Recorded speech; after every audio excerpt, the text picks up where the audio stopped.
تو بھائی سبزیاں ابھی ہوا ہے جی بات کریں مولانا محمد انور صاحب۔ نحمده ونصلي على رسوله النبي الكريم اما بعد فاعوذ بالله من الشيطان الرجيم بسم الله الرحمن الرحيم لا تلهكم اموالكم ولا اولادكم عن ذكر الله ومن يفعل ذلك فاولئك هم الخاسرون وقال النبي صلى الله عليه وسلم لا الفقر اخشى عليكم ولكني اخشى عليكم ان يكثر فيكم المال فيفيض فتنافسوها فيهلككم كما اهلكت من كان قبلكم او كما قال عليه الصلاة والسلام۔ جناب اسپیکر صاحب، میں اقرار کرنا چاہتا ہوں کہ جتنے ممبر حضرات یہاں تشریف فرما ہے یا ممبر ہے ان میں سب سے میں جونیئر سیاستدان ہوں۔ اس ماحول سے میرا تعلق بہت کم رہا ہے۔ 18 مہینے سے جو یہ ماحول میں دیکھ رہا ہوں، دل پریشان و دردناک ہے کہ اللہ پاکستان کا خیر کرے، اللہ پاکستان کی عوام کی بھلائی کرے، ان کو اللہ عزت فرما دے۔ میں تو 18 مہینے اس سوچ میں گزارا ہوں کہ 72 سال پاکستان کے ہو گئے ہیں۔ میں کسی پہ یہ تہمت نہیں لگاتا ہوں کہ وہ پاکستان کی بہتری کے خواہش مند نہیں ہے۔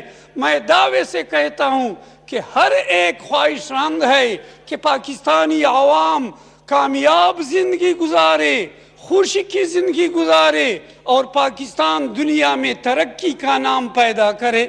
لیکن وہ کون سے وجوہات ہیں، وہ کون سے طریقے ہیں؟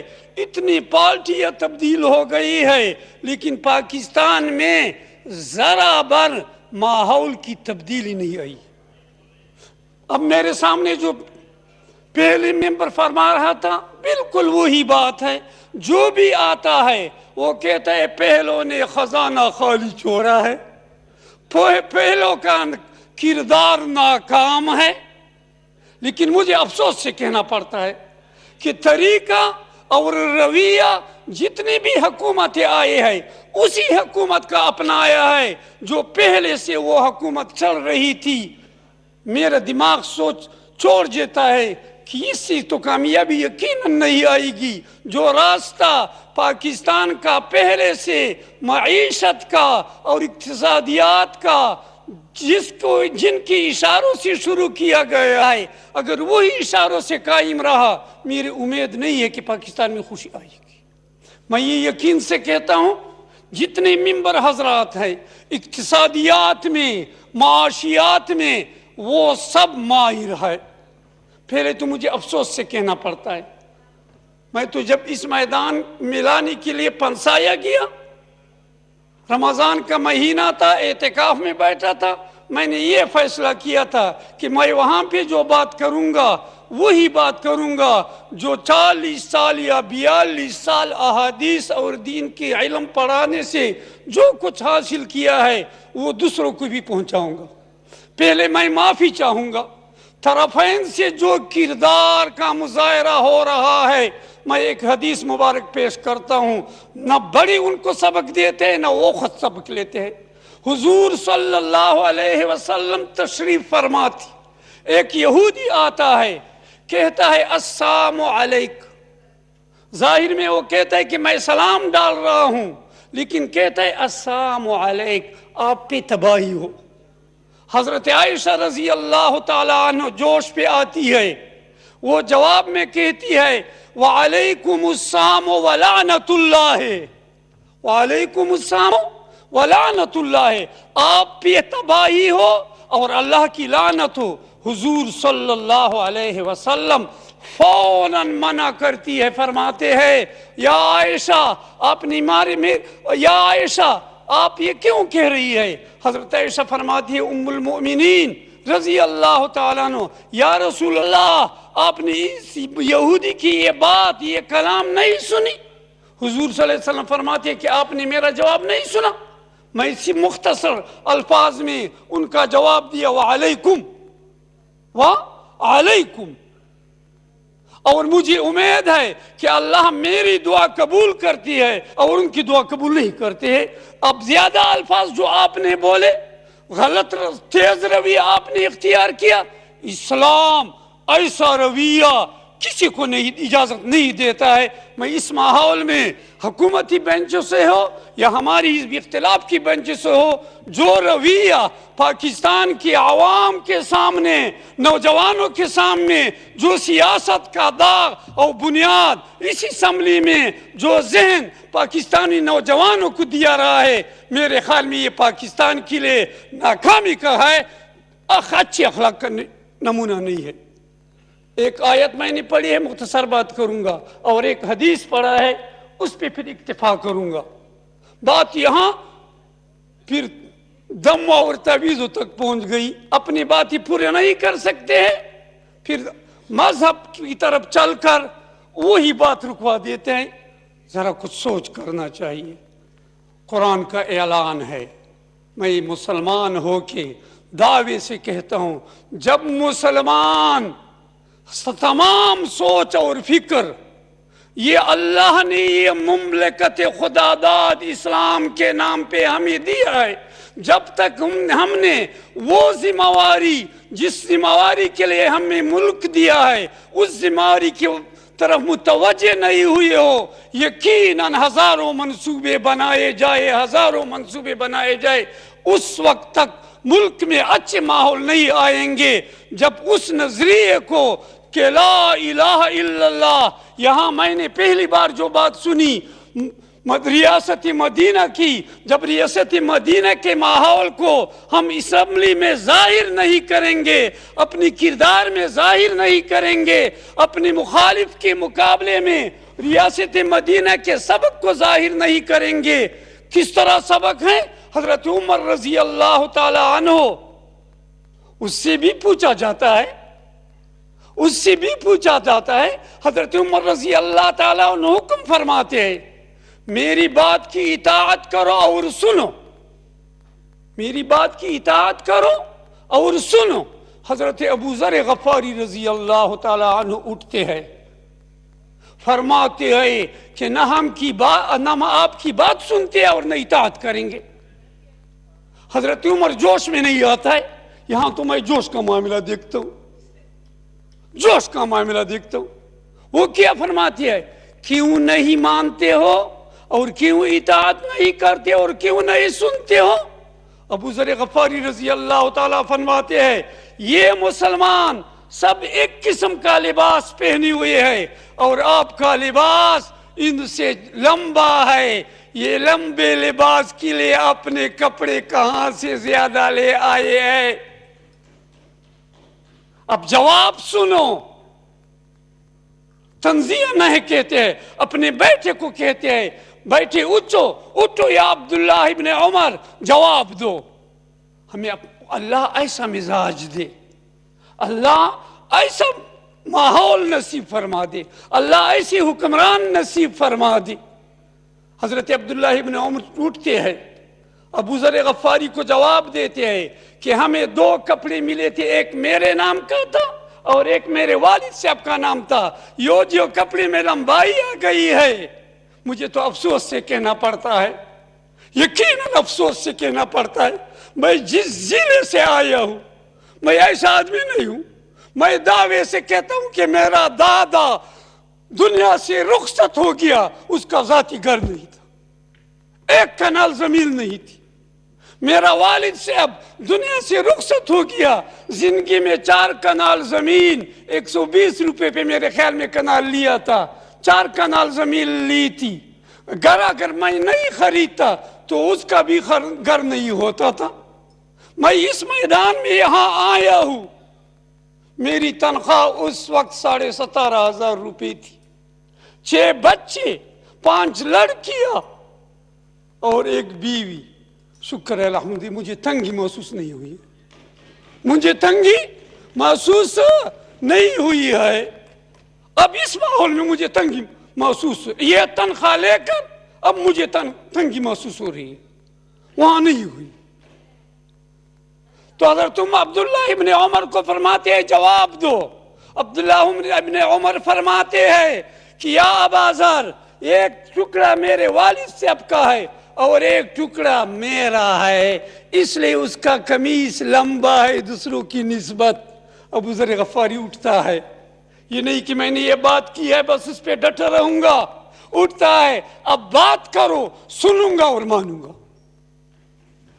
دوسری بات یہی حضرت عمر کا کہتا ہوں، یہی حضرت عمر کا کہتا ہوں۔ حضرت عمر رضی اللہ تعالی عنہ اپنے مشورے اور اپنے مخاطبین کو مخاطب کر کے کہتے ہیں کہ ہمیں ایک راستہ دیا گیا ہے، میں آپ حضرات سے پوچھتا ہوں کہ اگر میں اس راستے سے ایک طرف ہٹوں تو آپ کا کیا رویہ ہوگا؟ ایک دیہاتی سادہ مسلمان اٹھتا ہے، آپ راستے سے معمولی ہٹ جاؤ، میری تلوار ہوگی اور آپ کا سر ہوگا۔ حضرت عمر سخت لہجے میں جواب نہیں دیتا ہے، کیا فرماتے ہیں؟ الحمدللہ امت محمد رسول اللہ صلی اللہ علیہ وسلم میں اب بھی ایسی انسانیت موجود ہے کہ اگر حکومت وقت غلط رویے پہ چلے تو ان کو تلوار کے ذریعے بھی سیدھا کر سکتی۔ بات یہ کرنی ہے، قرآن کا اعلان ہے، حضور صلی اللہ علیہ وسلم کا اعلان ہے، میں یہ اعلانات نقل کر کے اپنی بات ختم کروں گا۔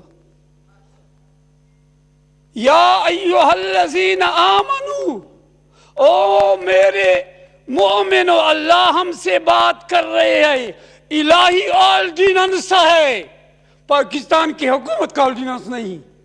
کس کا آرڈیننس ہے؟ باری تعالیٰ کا۔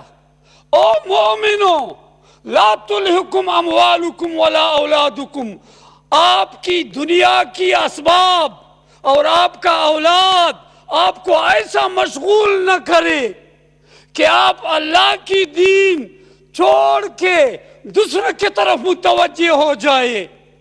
خبردار یاد رکھو، ایسا مت کرو۔ وَمَنْ يَفْعَلْ ذَلِكَ، اور جنہوں نے، جتنے طاقتوں نے، سب انسانیتوں نے یہ کردار اپنایا تو اعلان اللہ فرما رہے ہیں، آرڈیننس وہ جاری کر رہا ہے، فَأُولَئِكَ هُمُ الْخَاسِرُونَ، بالکل کامیابی کی ہم کامیابی سے ہم کنار نہیں ہوں گے۔ ایک اعلان، دوسرا اعلان حضور صلی اللہ علیہ وسلم کا کرتا۔ میرا عقیدہ ہے، میرا عقیدہ ہے کہ کدے حضور صلی اللہ علیہ وسلم فرماتے ہیں کہ مجھے نیند میں، یہ ہمارا عقیدہ ہے، بات سمجھ لو، انبیاء اور ہمارا نیند کا دیکھنے میں فرق ہے۔ ہمارا عقیدہ ہے کہ انبیاء کو جو نیند اللہ دکھاتے ہیں وہ اللہ ہی کی طرف سے حکم اور وحی ہوتی ہے۔ خواب، جو نیند میں خواب دکھاتے ہیں وہ وحی ہوتی ہے۔ حضور صلی اللہ علیہ وسلم، میں تمام ممبروں کو پیغام دیتا ہوں بلکہ تمام دنیا کے مسلمانوں کو کہ اس کے بعد دنیا کی اسباب کی کمی نہیں آئے گی، دنیا کی اسباب میں کمی نہیں آئے گی، کمی آئے گی خطرہ یہ ہے کردار میں آئے گی۔ جب کردار نہ ہو دنیا ہمارے لیے خوشی کی باعث نہیں بن سکتی۔ اصل بات کردار کی ہے، اور اس لیے تو پہلے اعلان یہ کہتے ہیں لَلْفَقْرُ أَخْشَى عَلَيْكُمْ، میرے امتیوں، میں فقر اور غریبی کی وجہ سے آپ پہ ڈر نہیں کہتا ہوں، وَلَكِنِّي أَخْشَى عَلَيْكُمْ، مجھے جو ڈر ہے اس سے ہے کہ أَن يَكْثُرَ فِيكُمُ الْمَالُ، آپ میں دنیا کے اسباب زیادہ ہو جائیں گے۔ فَيُفِيزَ، اس طرح ہم نہیں جو اب بھی کہہ رہا تھا کہ فلان ایسے ہے، فلان ایسے ہے، ہر ایک کے گھر میں اتنے اسباب ہوں گے جو دوسرے کے ساتھ ہوتے ہیں، جو دوسرے کے پاس ہے، حتیٰ یہم رب المال من یقبلہ منی، اتنے دنیا کے اسباب زیادہ ہوں گے، مجھے عقیدہ ہے زیادہ ہوں گے کہ وہ دیندار مالدار وہ اس کو پریشان ہوگا کہ مجھ سے صدقہ اور زکوٰۃ کون وصول کرے گا۔ فتنافسوها، مجھے یہ خطرہ ہے کہ آپ کی تمام توانائیاں، آپ کی تمام سوچیں یہی دنیا اسباب کی طرف چلی جائیں گی. فَتُهْلِكَكُمْ، آپ کے لیے، آپ تو ترقی سمجھیں گے لیکن آپ کے لیے ایسی تباہی کا ذریعہ بنے گا جو حضرت نوح علیہ السلام کی زمانہ سے لے کر حضور صلی اللہ علیہ وسلم کی زمانہ تک، امت تک جتنے امتی گزرے ہیں، یہی دنیا کے اسباب ان کے لیے تباہی کے ذریعہ بنے ہیں. میں دامن پہلا کے کہتا ہوں حکومت کے بینچوں کو، دین کو مذاق مت بناؤ. پچھلے دنوں انا للہ و انا الیہ راجعون، انا للہ و انا الیہ راجعون، معمولی اشارے سے قرآن اٹھا کے لے آؤ، پھر اس ماحول میں پوچھنے والا کوئی نہیں. اگر میں کس کو کہہ دوں کہ فلاں لے آؤ، پھر کہے گا یہ مولوی ہے چھوڑو. جب ان سے اشارہ ملا مجھے تو یہ ڈر تھا کہ یہ قرآن اٹھا رہا ہے، آیا وضو ہے یا نہیں ہے، جو لا رہا ہے اس کا وضو ہے یا نہیں ہے، جو یہاں ہاتھ میں پکڑ رہا ہے اس کا وضو ہے یا نہیں ہے. اور پھر اس ماحول میں اللہ کا عذاب بالکل فکر نہیں. یہ اس طریقہ کا ماحول تو اس لیے چاہتے ہیں کہ یا اللہ اس ماحول پہ پھر عذاب نازل فرما دی. یہ ماحول ہماری اسمبلی میں تو حضور صلی اللہ علیہ وسلم فرماتے ہیں کہ مجھے یہ ڈر ہے کہ یہ دنیاوی اسباب آپ میں زیادہ ہو جائیں گے لیکن آپ کا تمام فکر دنیا کی طرف ہوگا اور اللہ کی دین کا سوچ آپ سے نکل جائے گا.